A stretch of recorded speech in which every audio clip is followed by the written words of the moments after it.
Hi friends, இன்றைக்கி நம்ம என்ன பார்க்க போகிறோம்னா ஒரு சின்னதாக ஒரு விஷயம் சொல்ல போகிறேன். என்ன அப்படின்னா, ஒரு பார்த்த விஷயந்தான்.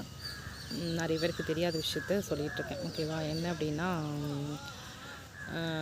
பெண் பிள்ளைகள் ஆண் பிள்ளைகள்ன்ட்டு நிறைய வேறுபாடு எப்போவுமே இருந்துட்டு தான் இருக்காங்க. எத்தனை வீடியோக்கள் போட்டாலும் ஆண் பிள்ளை இல்லாத வீட்டில் பார்த்திங்கன்னா, இப்போ எங்கள் வீட்டில் பார்த்திங்கன்னா 2 பொண்ணு, பையன் கிடையாது. ஸோ என்ன பண்ணுவாங்க, அப்பா அம்மா இறந்து போனாங்கன்னா என்ன பண்ணுவாங்க, மருமகனை விட்டு கொல்லி வைக்க சொல்லுவாங்க.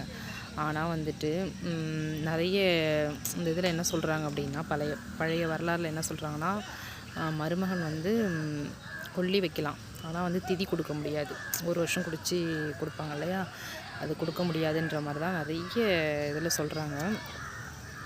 அதுக்கு என்ன சொல்லியிருக்காங்க அப்படின்னா, இப்போ ஆண் பிள்ளைகள் இருக்குன்னா அவங்க அப்பா அம்மாவுக்கு வச்சாங்க அப்படின்னா அவங்க 1 வருஷம் கழித்து திதி கொடுப்பாங்க.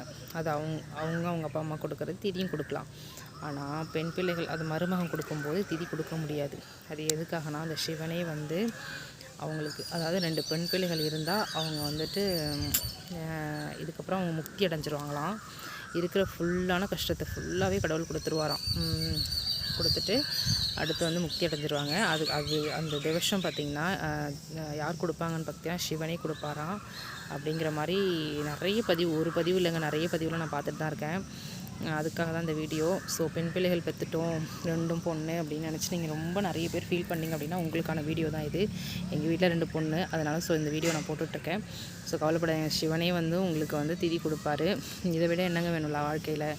இன்றைக்கி சிவனை நோக்கி தான் எல்லாருமே போயிட்டுருக்காங்க. அவரே வந்து பண்ணும்போது ரொம்ப சந்தோஷம் தானே நமக்கு. ஓகே ஃப்ரெண்ட்ஸ், ஆனால் பார்த்திங்கன்னா அவங்க என்ன சொல்லியிருக்காங்க அப்படின்னா, அந்த 2 பொண்ணுங்க இருக்கிற வீட்டில் கண்டிப்பாக பார்த்திங்கன்னா ரொம்ப கஷ்டம் அதிகமாக இருக்குமா. ஏன்னா கருமா ஃபுல்லாகவே அதை அனுபவிச்சுட்டு அவங்க வந்து இறந்துருவாங்களாம். அது முக்தி அடைஞ்சிருவாங்கங்கிற மாதிரி சொல்கிறாங்க. ஓகே ஃப்ரெண்ட்ஸ், இதுக்கப்புறம் கவலைப்பட மாட்டீங்கன்னு நினைக்கிறேன். ஓகே, பாய்.